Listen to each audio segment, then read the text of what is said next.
हरे कृष्णा, राधे राधे। आप सभी का स्वागत है आपके इस चैनल 1111 शिखा गुप्ता में। चलिए हम आगे बढ़ते हैं, ज़्यादा समय नहीं लूँगी। यहाँ पर प्लीज़ चैनल को लाइक शेयर एंड सब्सक्राइब ज़रूर कीजिएगा और वीडियो को एंड तक ज़रूर देखिएगा, ठीक है। चलिए हम आगे बढ़ते हैं। श्री भगवान ने कहा, हे अर्जुन, तुम्हारे मन में कलमश क्यों आया है? कैसे आया? यह उस मनुष्य के लिए तनिक भी अनुकूल नहीं है जो जीवन के मूल्यों को जानता हो। इससे उच्च लोक की नहीं अपितु अपयश की प्राप्ति होती है। इससे किसकी प्राप्ति होगी? उच्च लोक की नहीं अपितु अपयश की प्राप्ति होती है। श्री कृष्ण तथा भगवान अभिन्न है, इसलिए श्री कृष्ण को संपूर्ण गीता में भगवान ही कहा गया है। भगवान परम सत्य की पराकाष्ठा है। परम सत्य का बोध ज्ञान की 3 अवस्थाओं में होता है: ब्रह्म या निर्विशेष सर्वव्यापी चेतना, परमात्मा या भगवान का अंतर्यामी रूप जो समस्त जीवों के हृदय में है, तथा भगवान या श्री भगवान कृष्ण। श्रीमद् भागवत में परम सत्य की यह धारणा इस प्रकार बताई गई है। कल मैंने यहाँ तक पढ़ दिया था, इसलिए मैंने फटाफट पढ़ा, ठीक है। अब इसके आगे सुनते हैं। परम सत्य का ज्ञाता परम सत्य का अनुभव ज्ञान की 3 अवस्थाओं में करता है। परम सत्य का जो ज्ञाता है, जो परम सत्य को भली भांति जानता है, वो परम सत्य का अनुभव 3 अवस्थाओं में करता है। ये सब अवस्थाएं एक रूप हैं। ये ब्रह्म, परमात्मा तथा भगवान के रूप में व्यक्त हैं। ये भी मैंने कल आपको बताया था कि ब्रह्म, परमात्मा तथा भगवान के रूप में ये व्यक्त की जाती हैं। इन 3 दिव्य पक्षों को सूर्य के दृष्टांत द्वारा समझाया जा सकता है। जिस प्रकार से सूर्य के भिन्न पक्ष होते हैं, यथा उसे धूप जो है वो सूर्य का ही एक अंश हुआ। प्रकाश हम कहते हैं धूप लग रही है, तो धूप यानी सूरज स्वर्ण है, वो तो धूप की सूरज की रोशनी है, जिसे हम धूप बोलते कि धूप लग रही है। ये थोड़ा बोलते सूरज लग रहा है, ऐसे बोला हमने कभी कि नहीं सूरज लग रहा है, ऐसे नहीं बोलते ना हम। जो उसकी रोशनी है उसको कहते हैं रोशनी लग रही है या धूप लग रही है। प्रकाश सूर्य की सतह तथा सूर्यलोक स्वयं। यहाँ पर 3 तरीके से सूर्य की व्याख्या की गई है, मतलब इस तरीके से भगवान जी के रूपों को समझाया जा रहा है। जो सूर्य के प्रकाश का अध्ययन करता है वह नौसिखिया है। जो सिर्फ सूर्य के प्रकाश का अध्ययन कर रहा है उसे कोई भी ऐसा ज्ञान नहीं है। जो सूर्य की सतह को समझता है वह थोड़ा सा कुछ आगे बढ़ जाता है, और जो सूर्यलोक में प्रवेश करता है वह उच्चतम ज्ञानी है। जो नौसिखिया सूर्य प्रकाश, उसकी विश्व व्याप्ति तथा निर्विशेष प्रकृति के अखंड तेज के ज्ञान से ही तुष्ट हो जाता है। मतलब हम कहते हैं ना, सिर्फ जो भगवान है वो निराकार ब्रह्म है, ऐसे बोलते हैं ना हम कि निराकार ब्रह्म है। एक रोशनी होती है जिसको हम कहते हैं यही निराकार ब्रह्म, यही ज्योति स्वरूप, यही ईश्वर है। तो यहाँ पर धूप के सूरज के उससे समझाया गया है। जो प्रकाश को ही खाली भगवान समझ लेते हैं, यानी जो उस ज्योति को ही भगवान समझ लेते हैं, वो अज्ञानी है। उन्हें ज्ञान नहीं है कि ईश्वर क्या है। लेकिन जो परम सत्य के ब्रह्म रूप को ही समझ सकता है, जो व्यक्ति कुछ अधिक जानकार है, वह सूर्य गोले के विषय में जान सकता है, जिसकी तुलना परम सत्य के परमात्मा स्वरूप से की जाती है। जिसकी तुलना हम किससे करते हैं? जो हम सूर्य की सतह की बात कर रहे हैं, उसको हम कह रहे हैं कि सूर्य की सतह, यानी जो परम सत्य परमात्मा के स्वरूप को जो जानता है। एक तो हुई जिसने सिर्फ ज्योति को जान करके कि ये ब्रह्म ज्योति ही, यही भगवान ही, यही परमात्मा है। एक तो हम ये बता रहे हैं, तो वो परमात्मा नहीं है, वो खाली उसका परमात्मा का सिर्फ एक तेज है जिससे आपने परमात्मा समझ लिया। कहने का अर्थ ये है, ठीक है। दूसरा, जिसने परम ईश्वर सत्य को एक निराकार ब्रह्म में मान लिया कि निराकार जो है यही ईश्वर है। हम निराकार परमात्मा समझ के लेकिन उनको पूज रहे हैं। जो व्यक्ति सूर्यलोक के अंतर में प्रवेश कर सकता है, उसकी तुलना उससे की जाती है जो परम सत्य के साक्षात रूप की अनुभूति कर सकता है। देखिए, अब मैं फिर से समझाती हूँ। देखो, पहला तो हम क्या सोचते, जो हमें परमात्मा की एक ज्योति, अब हम ध्यान लगाने बैठे हैं,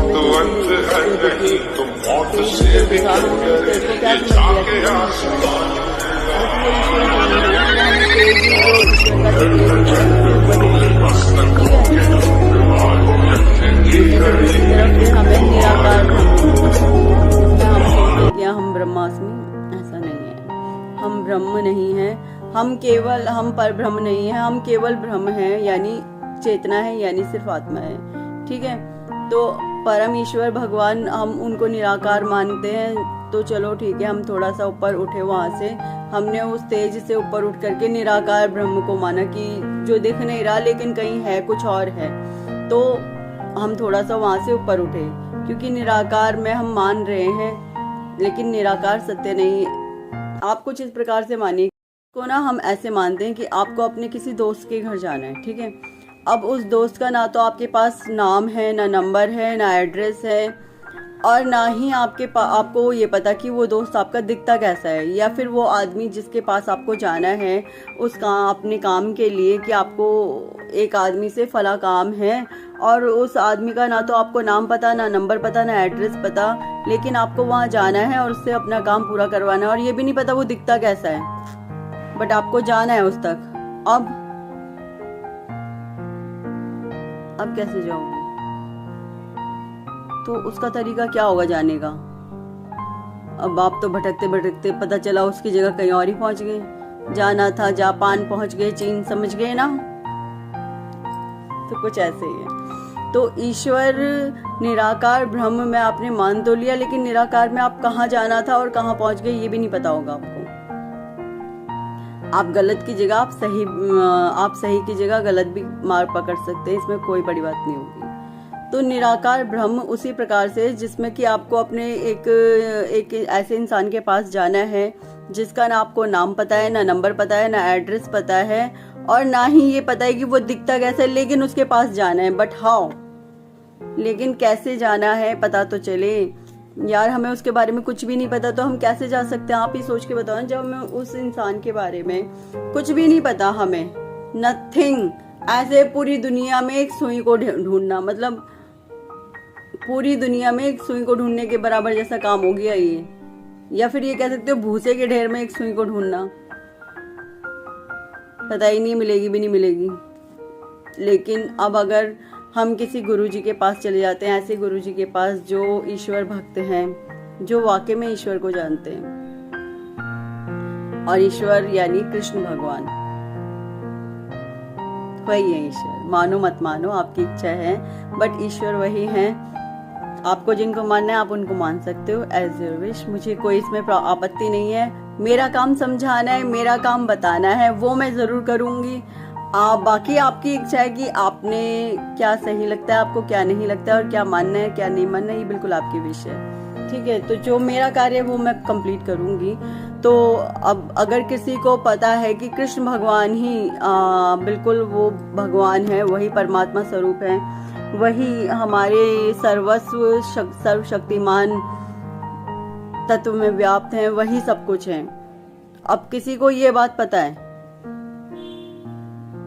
ठीक है, यानी कि अब मुझे उस इंसान का नंबर भी पता है, मुझे उसका एड्रेस भी पता है, उसका नाम भी पता है, वो दिखता कैसा है ये भी पता है। तो मैं क्या करूंगी, फटाफट से गाड़ी निकाली, 5 मिनट में उसके घर पे पहुंच जाऊंगी। क्यों पहुंच जाऊंगी? क्योंकि मुझे तो उसके बारे में सब कुछ पता है। लेकिन इसी के विपरीत जिसे उसके बारे में कुछ भी नहीं पता, वो 1 दिन नहीं, 2 दिन नहीं, 3 दिन नहीं, पता नहीं कितने दिन निकाल देगा, वो बेचारा फिर भी नहीं पहुंच पाएगा, क्योंकि उसे कुछ पता ही नहीं है, वो ढूंढते ही रह जाएगा। अब गलती से क्या, वो कैसे भी नहीं पहुंच पाएगा, क्योंकि उसे कुछ पता ही नहीं कि उसको जाना कहाँ पर था। पता तो चलना चाहिए जाना कहाँ था। इसी प्रकार से ईश्वर मान लीजिए आप कि ईश्वर, यदि हमें उनका ये पता है कि कृष्ण भगवान ही परम तत्व, परम ईश्वर, परम सर्वशक्तिमान ईश्वर हैं, तो हमारा उन तक पहुंचना आप चुटकियों का खेल मान सकते हो। और यदि नहीं पता है तो आप जन्मांतर तक भटकते रह जाओगे, आपको पता ही नहीं चलेगा। लेकिन हाँ, एक समय ऐसा आता है जब हम निराकार ब्रह्म में मानते हैं ना, तो आप ये कह सकते हो कि मैं तो चली गई सीधे, और जो निराकार में मान रहे हैं वो ऐसे ऐसे आ रहे हैं घूम घूम कर। तो बार बार ऐसे ऐसे ऐसे ऐसे क्यों भटकना है? सीधे जान लो कि कृष्ण भगवान तक पहुंचना है, फटाफट पहुंच जाओगे 2 दिन में। ठीक है, आगे बढ़ते हैं। मैंने आपको समझा दिया। क्या ये समझाना चाह रहा था ये श्लोक कि जो परम उच्च ज्ञानी है उसको पता है कि ईश्वर कौन है और वहां तक किस प्रकार पहुंचा जा सकता है। जो व्यक्ति सूर्यलोक के अंतर में प्रवेश कर सकता है उसकी तुलना उससे की जाती है जो परम सत्य के साक्षात रूप की अनुभूति प्राप्त करता था। जिन भक्तों ने परम सत्य के भगवान स्वरूप का साक्षात्कार किया है वे सर्वोच्च अध्यात्मवादी हैं। जिन भक्तों ने परम सत्य के भगवान स्वरूप का साक्षात्कार किया है, यानी जो जानते हैं कि परम सत्य ईश्वर कौन है, वे सर्वोच्च अध्यात्मवादी हैं। यद्यपि परम सत्य के अध्ययन में रत सारे विद्यार्थी एक ही विषय के अध्ययन में लगे हुए हैं। सूर्य का प्रकाश, सूर्य का गोला, सूर्यलोक की भीतरी बातें, इन तीनों को एक दूसरे से विलग नहीं किया जा सकता। फिर भी तीनों अवस्थाओं के अध्येता एक ही श्रेणी के नहीं होते। कहने का मतलब एक क्लास में 10 बच्चे पढ़ रहे हैं, अब 10 को एक ही बात पढ़ाई जा रही है, लेकिन 10 के दिमाग में अलग अलग बात ही समझ में आएगी, किसी को एक बात समझ में नहीं आ सकती। संस्कृत शब्द भगवान की व्याख्या व्यासदेव के पिता पराशर मुनि ने की है। समस्त धन, शक्ति, यश, सौंदर्य, ज्ञान तथा त्याग से युक्त परम पुरुष भगवान कहलाता है। अब भगवान कौन कहला सकता है? समस्त धन है उनके पास, समस्त शक्ति है, समस्त सौंदर्य है, ज्ञान भी है, समस्त तथा त्याग से युक्त हैं, जो मिनटों में त्याग दें सारी चीजें, वो ऐसे भी हैं, से युक्त परम पुरुष भगवान कहलाते हैं। ऐसे अनेक व्यक्ति हैं जो अत्यंत धनी हैं, अत्यंत शक्तिमान हैं, अत्यंत सुंदर हैं और अत्यंत विख्यात, विद्वान तथा विरक्त भी हैं, किंतु कोई साधिकार यह नहीं कह सकता कि उसके पास सारा धन और सारी शक्ति आदि है। एकमात्र कृष्ण ही ऐसा दावा कर सकते हैं, क्योंकि वे भगवान हैं। ब्रह्मा, शिव या नारायण सहित कोई भी जीव कृष्ण के समान पूर्ण ऐश्वर्यवान नहीं है। अतः ब्रह्म संहिता में स्वयं ब्रह्मा जी का निर्णय है कि कृष्ण स्वयं भगवान हैं, ना तो कोई उनके तुल्य है, ना उनसे बढ़कर है, और वे आदि स्वामी या भगवान हैं, गोविंद रूप में जाने जाते हैं और समस्त कारणों के कारण परम कारण हैं। ईश्वरः परमः कृष्णः सच्चिदानंद विग्रह अनादि रादि गोविंद सर्वकार कारणम। ऐसे अनेक पुरुष हैं जो भगवान के गुणों से युक्त हैं, किंतु कृष्ण परम हैं, क्योंकि उनसे बढ़कर कोई नहीं है। वे परम पुरुष हैं और उनका शरीर सच्चिदानंद में है। वे आदि भगवान गोविंद हैं और समस्त कारणों के कारण हैं। देखो, ऐसा मैं खुद ऐसे तो नहीं बोल रही ना कि मैं बोल रही हूँ कुछ भी अपने आप से बना बना करके, सारे मैंने निकाली सारी चीजें और मैं खुद से बना बना करके सब कुछ बोले जा रही हूँ। ऐसा कुछ भी नहीं कर रही हूँ। मैं क्या बोल रही हूँ और क्या समझा रही हूँ, मैं वही बोल रही हूँ जो भगवत गीता में लिखा हुआ है। मैं वही समझा रही हूँ जो भगवत गीता में समझाने के लिए बताया गया है। ठीक है, अब आप ये कह सकते हो लेकिन मैं ही क्यों समझा रही हूँ? तो आपको तो समझने से मतलब है ना, मैं क्यों या कोई और क्यों। आपको उस बात से मतलब है कि कोई कृष्ण भक्त आपको भगवत गीता का सार समझा दे, समझने से मतलब है, और जो सही समझाए। ऐसे नहीं आप किसी गलत के पास पहुंच करके गलत गलत कुछ भी सीख लो, ऐसा मत करना। कृष्ण भगवान ही जो एक परम तत्व है ना, वो कृष्ण भगवान है, ये जान लो। सीधा सीधा मार्ग है, पहुंच जाओगे फटाफट से। सही रास्ता यही है, सही मार्ग भी यही है। अगर किसी को सीधे सीधे जाना है तो आप विश्वास मानो, सिर्फ 1 महीना लगता है श्री कृष्ण भगवान तक पहुंचने में। और उनकी साधना एक बार आपने शुरू कर दी ना, उनको, उनकी भक्ति मार्ग पे चलना, उनको मानना, तो विश्वास कीजिए वो स्वयं आपको नहीं छोड़ते। बस हाँ, राधा रानी को साथ में रखना भाई, पहले ही बता रही हूँ, बहुत ही चंचल है नहीं कृष्ण भगवान। अगर उनको लगा ना तुम्हारी भक्ति में 2 मिनट की भी कमी है तो फटाफट निकल लेते हैं कहीं पे भी। अब राधा रानी का क्या है, अगर राधा रानी को अपने साथ में पूज रहे हो और उनको साथ में मान रहे हो तो आप ये लगा लीजिए कृष्ण भगवान कहीं नहीं जाने वाले, क्योंकि राधा रानी कहीं नहीं जाएंगी, वो अपने भक्तों को छोड़कर नहीं जाती हैं। उनकी ये विशेषता है राधा रानी की, और उन्होंने कृष्ण भगवान से भी ऐसा वचन ले रखा है कि आप अपने भक्तों को नहीं छोड़ोगे। यदि किसी ने एक बार आपकी भक्ति प्रारंभ कर दी है तो आप उसको कभी भी नहीं छोड़ोगे, चाहे कितने भी जन्म लेकर के वो इस धरती पे आएगा। तो उन्होंने राधा रानी को जन्म दिया, लेकिन वो है तो बहुत चालू, वो भी कहीं ना कहीं कोई ना कोई कंडीशन अप्लाई कर देते हैं। वो कहते हैं यदि भक्त मेरा नाम लेता रहेगा तो मैं कभी नहीं छोड़ूंगा और मैं उसको पूरे तरीके से पकड़ करके रखूंगा। लेकिन अगर भक्त ने ही मुझे सोचना छोड़ दिया तो इसलिए राधा रानी को जरूर पूज लेना भाई। राधा रानी के बिना कृष्ण भगवान नहीं मिलते, ये ध्यान रखना। यदि कृष्ण भगवान चाहिए तो आपको राधा रानी को पूरे तरीके से मानना पड़ेगा। और एक मजे की बात बताऊं, वैसे मैं सच बोल रही हूँ, देखो मैं कोई झूठ मैं बोलना पसंद नहीं करती, इसलिए मैं सच्ची बोलना पसंद करती हूँ। अगर पहले शुरू में मैं राधा रानी को बिल्कुल नहीं मानती थी, ये सच है, बिल्कुल भी नहीं, बिल्कुल भी नहीं, मतलब मैं मानती ही नहीं थी। सच पूछो तो मैं कृष्ण भगवान को भी नहीं मानती थी। यहाँ तक कि कोई मुझसे कह देना कृष्ण भगवान है तो मैं ये बात मानने से ही इनकार कर देती थी। ये सच बता रही मैं अपनी लाइफ का। क्यों इनकार करती थी? क्योंकि मुझे लगता था उन्होंने अपने जीवन में अपने लिए तो कुछ किया ही नहीं है। राधा रानी को छोड़ दिया, इनको भी छोड़ दिया और अपने माता पिता को छोड़ दिया। ये कैसे कृष्ण भगवान थे जो सब कुछ छोड़ दिया? अपने पिता को छोड़ दिया, अपनी माता को छोड़ दिया, राधा रानी को छोड़ दिया। राधा रानी उनके लिए वियोग करती रही। कभी किसी ने कृष्ण भगवान के लिए नहीं सोचा? कभी किसी ने नहीं सोचा कृष्ण भगवान के लिए उन्होंने कितने त्याग किए अपने जीवन में, केवल अपने कर्म और अपने कर्तव्यों के लिए? नहीं यार, आज जब उन जगहों पे मैंने खुद को खड़ा देखा है तो मैं समझ सकती हूँ कि उन्होंने क्या नहीं खोया और क्या, मतलब उन्होंने केवल एक संसार के लिए, इस सृष्टि के लिए, इस सृष्टि को ज्ञान देने के लिए और उनको अपना कर्तव्य समझाने के लिए, इस सृष्टि को उन्होंने सबको पीछे छोड़ा कि उनके कर्तव्य से बड़ा यहाँ पर उनके लिए और कुछ है ही नहीं। और ये उन्होंने दुनिया को एक मार्ग बताया है कि आपके लिए कर्तव्य से बढ़ के कुछ भी नहीं है, ना अपना घर ना परिवार। उन्होंने सब कुछ त्याग करके सिर्फ अपना कर्तव्य जो था वो पूर्ण किया। त्यागा भी नहीं, त्यागना उनकी मजबूरी थी। अगर वो ऐसा नहीं करते तो अपने कर्तव्य के मार्ग पर आगे नहीं बढ़ पाते। उन्होंने वैराग्य लिया हर चीज से वैराग्य किया। राधा रानी को छोड़ना उनके लिए आसान नहीं था, बट उन्होंने छोड़ा। क्यों? अगर उन्हें नहीं छोड़ते तो वो अपने कार्य में आगे नहीं बढ़ पाते। लेकिन राधा रानी को उनके हृदय से उन्होंने कभी भी नहीं निकाला। आप ये समझ सकते हैं राधा रानी और कृष्ण भगवान एक ही हैं, वो आत्मा ही है राधा रानी कृष्ण भगवान की। उन्होंने कभी एक क्षण के लिए भी राधा रानी को अपने से दूर नहीं किया। लेकिन हाँ, क्योंकि उन्होंने अपने कर्तव्यों का पालन करना था इसलिए वो हर चीज से दूर गए थे। वो इस संसार में रहते हुए भी इस संसार के नहीं थे, वो हमेशा इस संसार से दूर रहे। मैं आपको इतना वर्णन कर रही हूँ ना, मैं आपको उनकी मतलब बहुत ही तुच्छ सी बातें समझा रही हूँ, बहुत ही छोटी छोटी। उनका मैं विश्लेषण अपनी जीवा से कर भी नहीं सकती हूँ क्योंकि मुझ में इतना सामर्थ्य नहीं है। वो जिस हद तक वैराग्य में थे, जिस हद तक उन्होंने, सोच के देखो ना, क्या आप जिससे प्रेम करते हैं, जिन लोगों से, उनको छोड़ करके आगे बढ़ना क्या मजाक बात है? क्या मजाक है कि उनको छोड़ करके बिल्कुल आगे बढ़ गए? नहीं, ये बहुत आसान नहीं होता।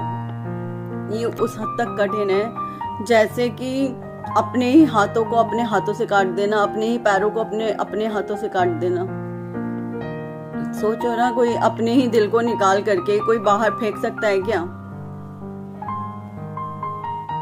पत्थर नहीं थे वो, पत्थर नहीं थे, वो संसार को एक नया मार्ग देना चाहते थे, जिस वजह से उन्होंने ये सब उनको करना पड़ा था। राधा रानी रोई थी, उनके हर एक आंसू उनके हृदय में पीड़ा बन के रहते थे। राधा रानी का हर एक आंसू कृष्ण भगवान के हृदय में हमेशा पीड़ा बन के रहते थे। उनको ये लगता था कि हाँ, मेरी वजह से मेरी प्रेसी दुखी रहती है। उनको बहुत अच्छे से ज्ञान था इस चीज का। वो कभी भी राधा रानी से एक क्षण के लिए भी दूर नहीं हुए, लेकिन उनको जाना पड़ा था। वो उनकी विवशता थी, वो उनकी मजबूरी थी। कृष्ण भगवान का जो चरित्र है ना, उनको समझना इतना आसान नहीं है।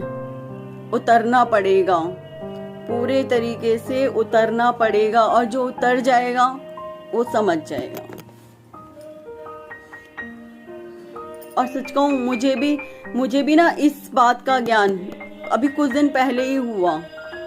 जस्ट ऐसे ही मैं कुछ सोच रही थी और अचानक से ये सारी चीजें मेरे मन में घूम गई कि कैसे तो उन्होंने अपना घर छोड़ा होगा और क्यों छोड़ा, किन कंडीशंस में, क्या कंडीशंस रही होंगी, क्या कैसा तो उनके मन पे बीता होगा, और फिर भी उन्होंने सब कुछ संभाला होगा अपने मन पे। बहुत आसान नहीं होता किसी के लिए अपना घर बार छोड़ करके और आगे बढ़ जाना, बट उन्होंने केवल अपने कर्तव्यों का पालन करने के लिए, कर्तव्य क्या थे उनके, उनकी माता को जेल से बाहर निकालना था, देवकी माता को, अपने पिता वसुदेव को उन्हें जेल से बाहर निकालना था, अपने नाना को जेल से रिहा कराना था, ठीक है। और जो मथुरा की जनता थी उन सभी को कंस के प्रकोप से बचाना था। तो ये आसान था उनके लिए कि सब कुछ छोड़ करके और अपने कर्तव्य के लिए उनको आगे बढ़ना पड़ा था। आसान नहीं होता, बहुत मुश्किल होता है, बहुत मुश्किल होता है। जी टूट जाता है, फिर अपने जी को संभाला जाता है, वहां से फिर उठा जाता है और सबको पीछे छोड़ना एक मजबूरी हो जाती है। आई होप आप समझे होंगे कि कृष्ण भगवान ने कितना त्याग किया था केवल अपने कर्तव्यों का पालन करने के लिए। जिन माता पिता को, जिन गोपियों को वो छोड़ना नहीं चाहते थे, जो वृंदावन उनके प्राण थे, उन सबको छोड़ करके वो आगे बढ़े थे। उनके लिए कुछ भी आसान नहीं था। लेकिन वही है ना कि हमें केवल ऊपर ऊपर से सब कुछ दिखता है। एक्चुअली में क्या हुआ था उनके साथ, हमने किसी ने भी सोचने की कोशिश भी नहीं की होगी। सोच के देखो, क्या एक साधारण इंसान इतना त्याग कर सकता है? क्या एक साधारण इंसान अपने प्रियजनों को छोड़ करके आगे बढ़ सकता है? वो प्रियजन जो उसके प्राण हो, नहीं छोड़ सकता। वो जाएगा ही नहीं उस स्थान से। लेकिन उनको जाना पड़ा था, उनकी मजबूरी थी। इतनी बड़ी मजबूरियां थी उनकी कि उनको जाना पड़ा था। उनको संसार को ये बताना था कि संसार में जिया किस प्रकार से जाता है, क्योंकि वो परम ईश्वर, परम भगवान थे। वो कर गए क्योंकि वो परम ईश्वर, परम भगवान थे। हम जैसे नॉर्मल लोगों, हम जैसे लोगों के लिए ना ये बहुत इजी बात नहीं है। लेकिन जो इस काम को कर जाता है वो परम तत्व, परम ईश्वर को प्राप्त करता है। प्रेम को हृदय में रखो हमेशा, लेकिन ज्ञान उसे अपने अंतर्मन में उतारो। प्रेम को सदैव रखो अपने हृदय में। प्रेम किसी एक व्यक्ति के लिए नहीं, प्रेम समस्त संसार के लिए रखो। और ज्ञान को अपने अंतर्मन में उतारो। यही प्रेम और ज्ञान दोनों की परिभाषा है।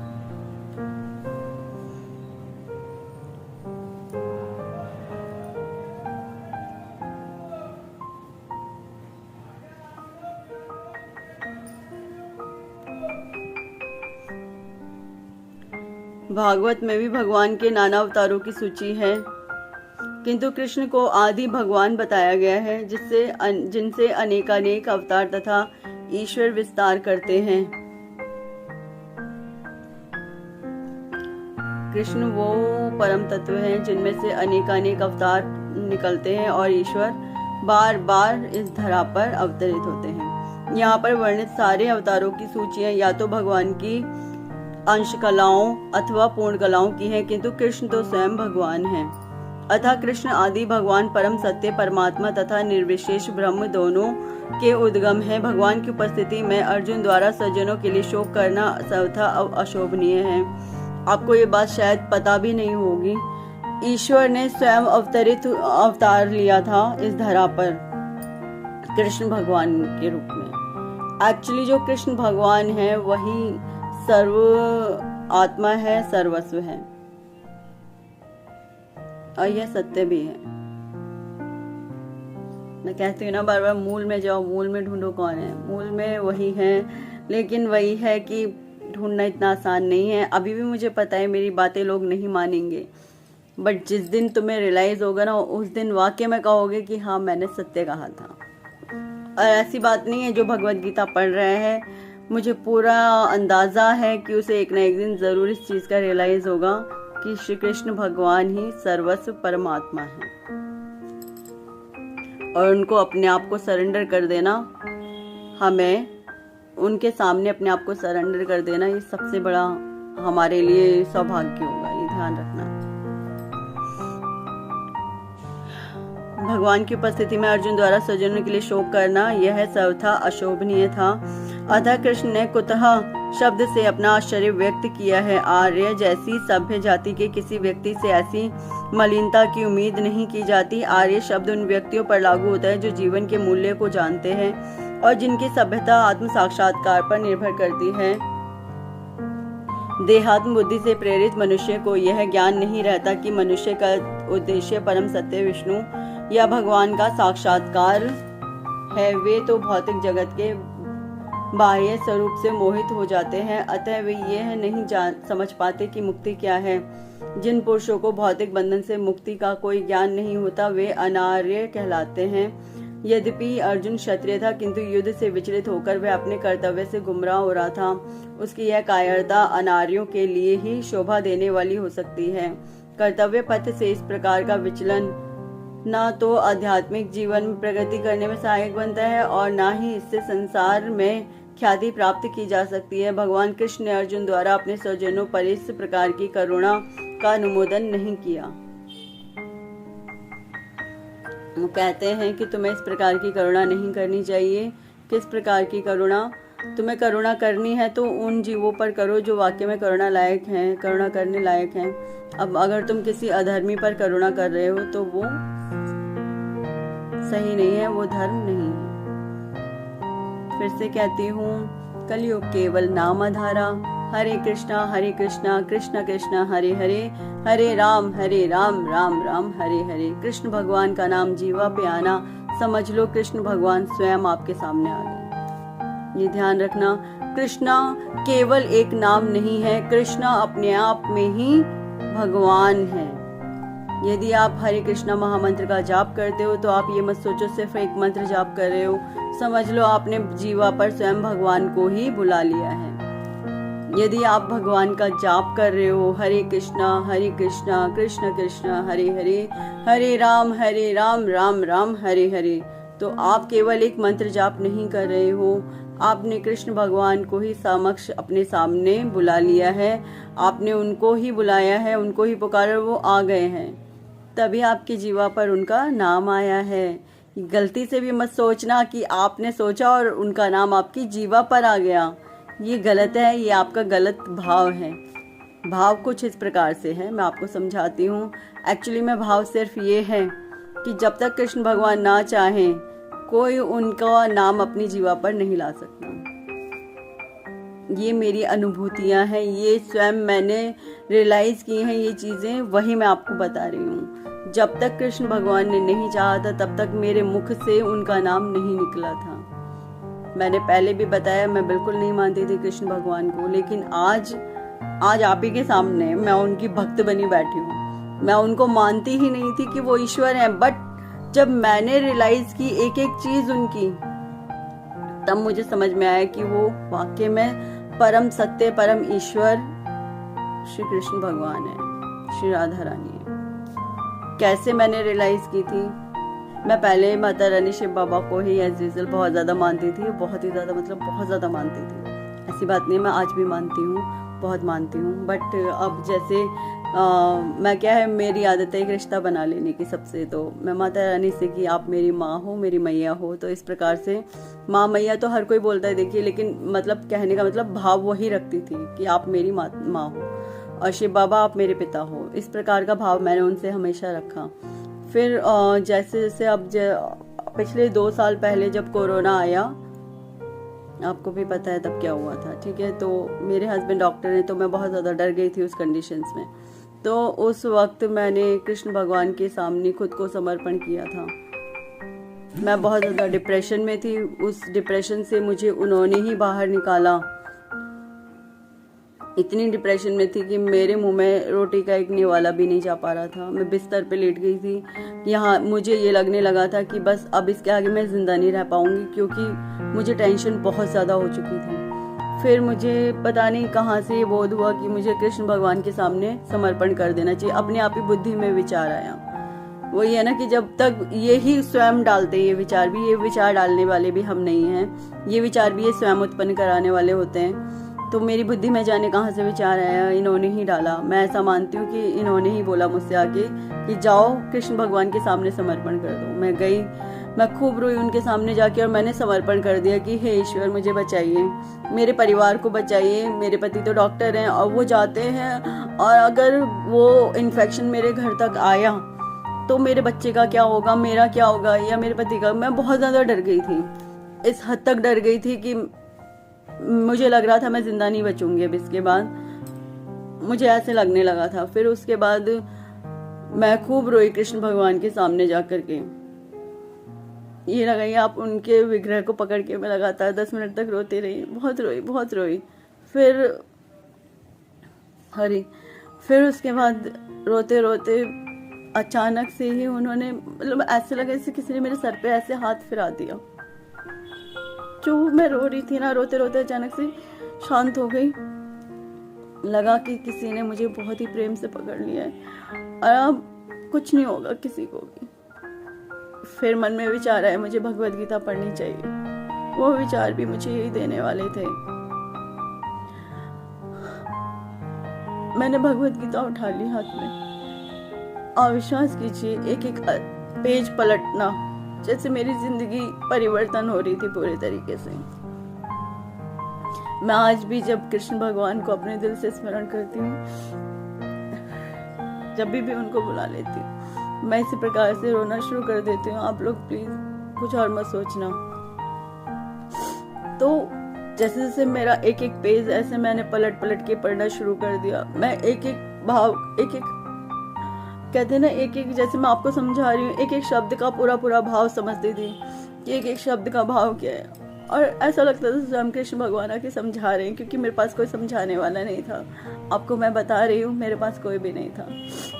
मैं खुद एक एक शब्द समझती थी किसी भी तरीके से। कृष्ण भगवान मुझे समझाते थे, एक एक वर्ड का अर्थ बताते थे और वाकई में मैं उस चीज को समझती गई। जैसे जैसे पढ़ती गई, जैसे जैसे आगे बढ़ती गई, मेरे मन से सारा डर खत्म हो गया, सारा क्रोध खत्म हो गया, सब कुछ खत्म हो गया मेरे मन के अंदर से। और केवल अब कृष्ण भगवान रह गए।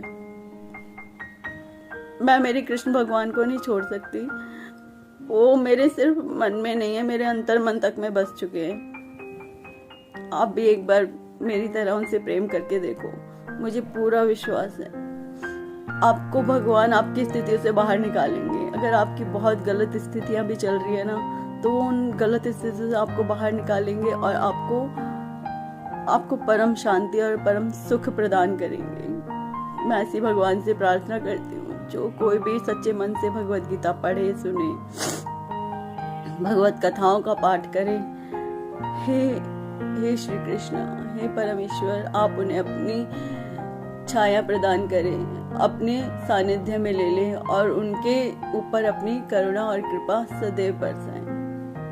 मैं ऐसी प्रार्थना करती हूँ ईश्वर से। चलिए हम इसके साथ विराम लेते हैं, क्योंकि अब मैं इसके आगे और पढ़ भी नहीं पाऊंगी। मेरा हृदय तो अब ऐसे ही रोने वाली हूँ। खैर चलिए आगे बढ़ते हैं हम। आगे प्रेम से बोलिए राधे राधे, हरे कृष्णा, राधे राधे।